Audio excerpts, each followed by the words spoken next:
Around this joint. Around this joint. Around this joint. Around this joint. Listen here. This story got stuff in it that's real adult-like. And it's not suitable for children 17 and under. So go bless up yourself somewhere else.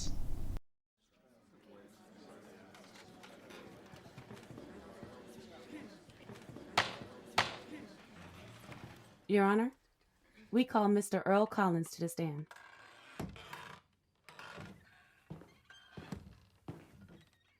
Will the witness please be sworn in by the bailiff? Do you solemnly swear that you will tell the truth, the whole truth, and nothing but the truth? So help you God. I will. Mr. Collins, can you please state your name and relationship to the victim for the record? Retired Army Master Sergeant Earl Collins. I was the neighbors with Lizzie. Thank you, Mr. Collins. As neighbors, you live directly across the street from the victim, correct? Oh, yes, ma'am. Been in my house for 35 years. On the night of December 18th, did you see the victim, and was she with anyone? Yeah, yes. You see, now, I was out walking my dog, and then I saw her coming home. Now, she must have been coming home from a party or something, because I can tell that she had been doing some drinking. You see, and she was with that man right there. Yeah, that's her boss. That's right. Will the record reflect that the witness has identified defendant Andrew Braddock Sr.? And Mr. Collins, on the night of her death, did you see the defendant enter the victim's house with her? Oh, yes, ma'am. Sure did. See, I was talking to Lizzie to make sure she was okay, because she looked kind of drunk, okay? But then he cut me off and took her into the house. And did you see the defendant leave? Oh, yeah, you see, I looked out my front room blinds, and I saw him leave about 7-10 minutes after they went inside. And then I saw him come back later on. That was around 10 o'clock. And have you seen the defendant come and go from the victim's house often? Oh, well, I've seen him a few times, with Lizzie getting in and out of his truck. He's also been over for a few visits before.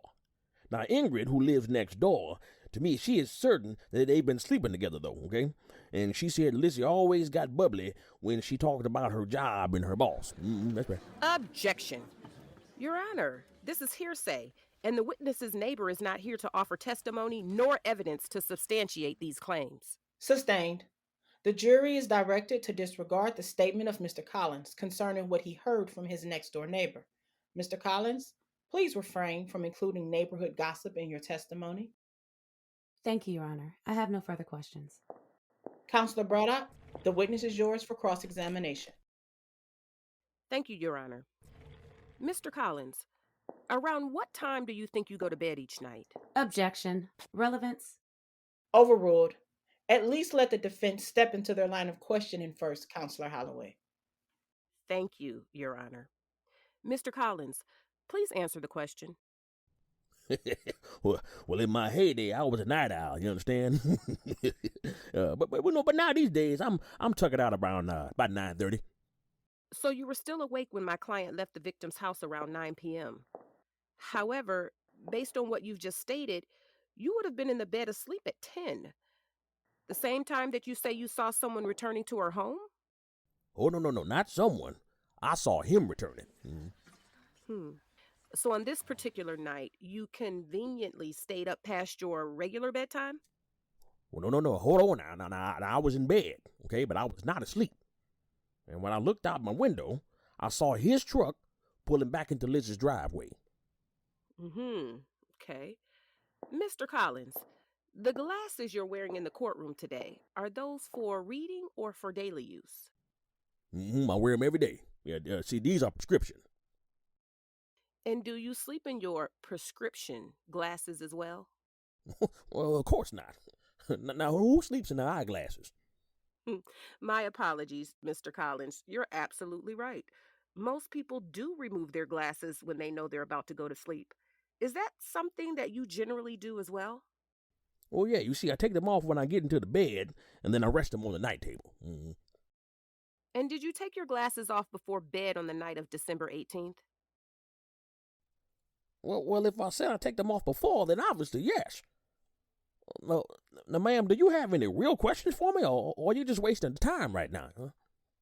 Well, yes, Mr. Collins, I do have just a few more questions for you, sir. Now, do you recall what the weather was that night? Oh, yeah, I know for a fact it was raining now. You see, these old bones let me know when the storm clouds rolling in, and sure enough, the rain came not too long afterwards. That's right.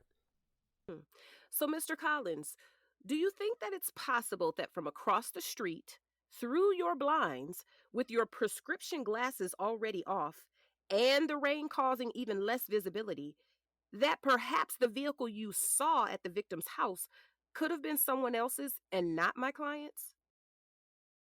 Well, yeah, I mean, yes, that's possible, but when I looked out my window, the truck that I saw. Thank you, Mr. Collins.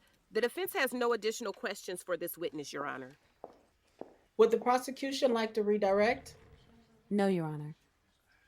All right. Thank you, sir, for your time today and your service to our country. You may step down from the witness stand.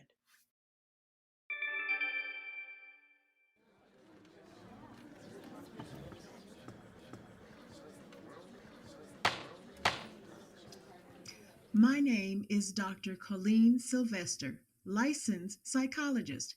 Andrew Broderick Sr. was my patient, and I also know him personally. And Dr. Sylvester, can you please share with the court your professional and personal take on the defendant's psychological state over the recent years? Well, since the death of his daughter, Andrew has a lot of anger and resentment.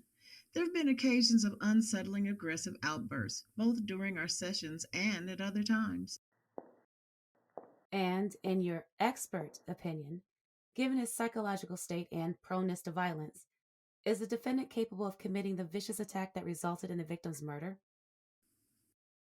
Honestly, I've always believed that when Andrew's angry, there's no telling what he might do. With all the anger and vengeful emotions he has surrounding his daughter's death, it was only a matter of time before he snapped. Thank you, Dr. Sylvester. Your witness, Counselor Braddock.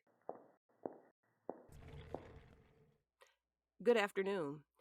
You stated your name as Dr. Sylvester, correct?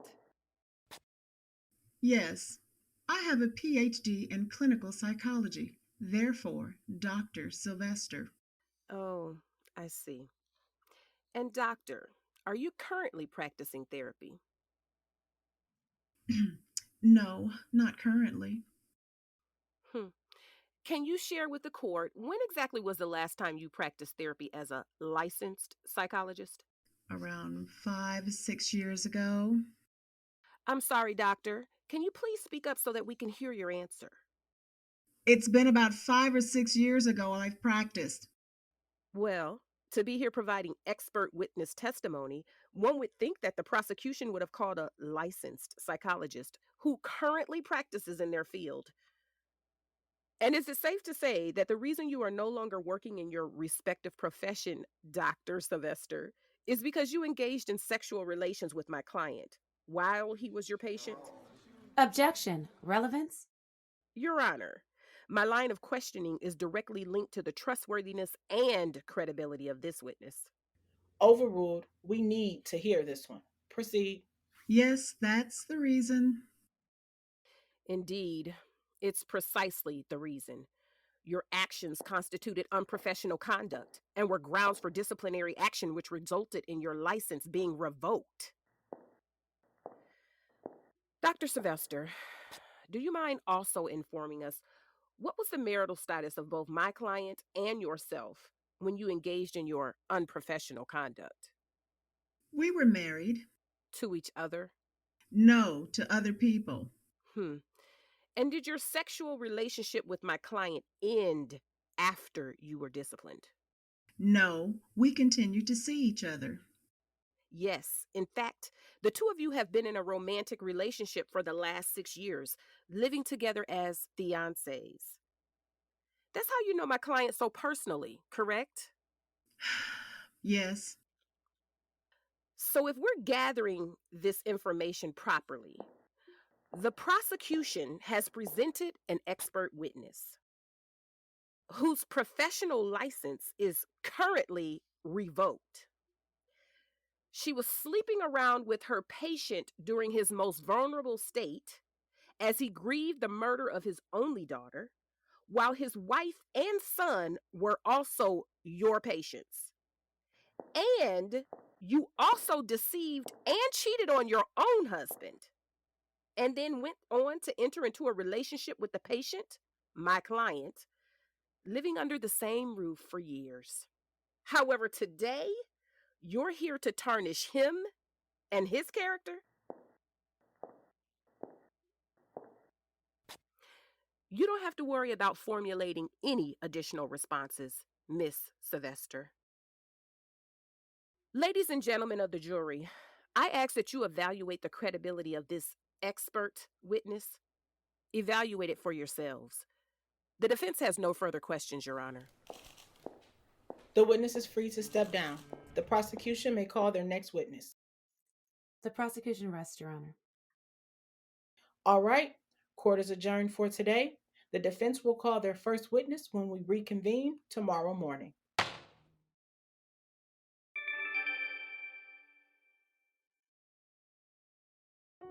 Drew is laying on the bunk in his cell, staring at the ceiling.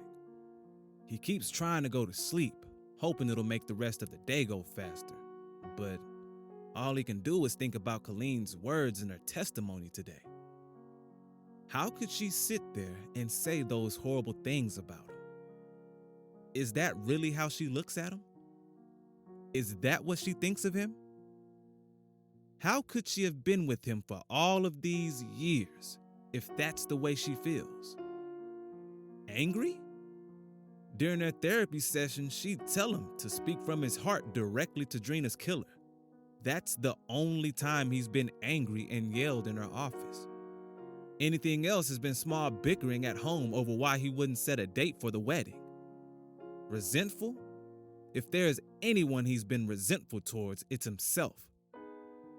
He wasn't there to protect Andrina when she needed him most. Then he turned around and emotionally abandoned AJ while also cheating on Sabrina. Hopefully the jury will know that she over-exaggerated her assessment of his character. Man, he wishes Bree would have also brought up the fact that Colleen is trying to get alimony from him right now. Of course she wants to see him in jail so that she can win her case easier. Damn, Bree was right about her all along. She really is a semen demon. Oh, hey, Smokey. What's going on? I couldn't tell if you been awake or not. I surely wanna bother you while you been sleeping. You know that sleep be freedom. Not as much as I'd like to be asleep. My mind won't stop racing. So how things go for you today in court? I honestly don't know. One minute I think we're going to win the case, and I'll get out of here. The next I think maybe they're gonna sink me for something I didn't do. Well, I bet you wish you would have bonded out of this place now, don't you?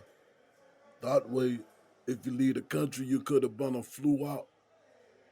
No, Smokey, I'm not the type to run away. Even if I would have let them pay my bail, I still would see the trial all the way through. I tell you what, boy, you're better than me, I tell you that. I did have a moment today, though, where I wish I could have left with Sabrina. She brought me my favorite meatball sub, and I remembered how good real food tasted. I was ready to break out of the courthouse so I wouldn't come back to this slop for dinner. Yeah, boy, I tell you, I wouldn't feed this child her to the slaughter hogs. What stuff I'd have never eaten. I don't even know why they call this shit grub. Man, that sandwich, that tasted like freedom. I bet. Hey, now, your old lady seem like she a real one. Well, technically she isn't my old lady anymore. But she's as real as they come. They don't build them like Bree anymore. I learned that the hard way. I say after all this here over, you sure need to go ahead and try and get her back now. I honestly don't think that's anything she'd ever consider. Well, the only way you know is to go ahead and try out for yourself. Yeah, I know. We'll see. Maybe after all of this ends. Hey, old Drew, so what you been over here all laid up, space out when I walk up for? Just thinking about some things that were said about me in court today, and also still racking my brain trying to figure out who would have hurt Lizzie and why. Well, it seems to me I asking the wrong questions now, Drew. What do you mean? You keep trying to figure out who killed your assistant and why. But what you really need to be asking yourself now, who thinks you killed her and why? What? That doesn't make any sense. Everyone thinks I killed her. That's why I'm in here. Nobody ain't listening. Someone decided you killed her and got others to think the same now. That's why you ain't here now, I'm telling you. I'm not following you. You say the girl died on the 18th of December, right? Yes. And your ass been in here on the 19th of December, right? Yes. Ain't nobody see you kill her? No, because I didn't kill her. Ain't nobody say that you done killed the girl? No, Smokey, because I didn't kill her. Will you tell anybody you kill her? Smokey. Is there any direct evidence tying you to killing this girl? That's all I'm trying to say, Drew. No, not really. So what them boys they got? They had Lizzie's blood in my car and at my office, and my fingerprints on her arms and her door. Hey, nah, that's all circumstantial, you hear me? No way no real detective gonna arrest you for that circumstantial only. They're gonna make sure them charges stick now, boy. So what are you saying? I'm saying what I saw. Someone decided to kill that girl. You need to be thinking about who and why. It's not about who killed the girl. She dead already. It's about who put you in here. You're alive and you want to be free. Damn. I hadn't thought about any of that. You know, Bree said something similar to that earlier. She was trying to figure out why I was arrested and booked before my lawyer had a chance to come for me to answer their questions with him present. See, now I'm telling you something fishy in that part now, Drew. Yeah, I'll talk to Bree about it in the morning. Man, Smokey, thank you. Ain't no thing but a chicken wing, Drew. You're good people. I look out for good people. So how do you know so much about all of this? Direct evidence, circumstantial evidence, and stuff? Ain't I told you I've been in and out these walls since I've been 15. You're bound to learn something from these courts if you stay up in them. I guess that makes sense. Thanks again. I really appreciate you. It's all good, Drew. Now maybe you could take you a nap and get some of that good freedom. I'll swing by here again before Child grab you. All right, that sounds good.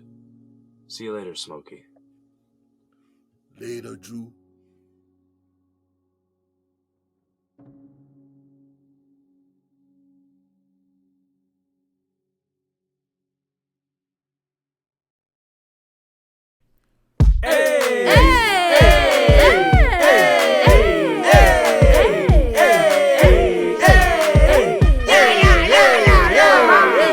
Around this joint, Around this joint, around this joint, it's around this joint, around this joint, around this joint. around this joint. We be putting in work around this joint. We here to stay around this joint. We finna take over around this joint. We ain't come to play around this joint. I don't think you're ready around this joint. Dope ass creations around this joint. It's about to get real around this joint. Hella innovation around this joint. Around this joint, Around this joint. around this joint, It's around this joint. around this joint, Around this joint. around this joint, Around this joint. around this joint, Around this joint. around this joint, It's around this joint. around this joint.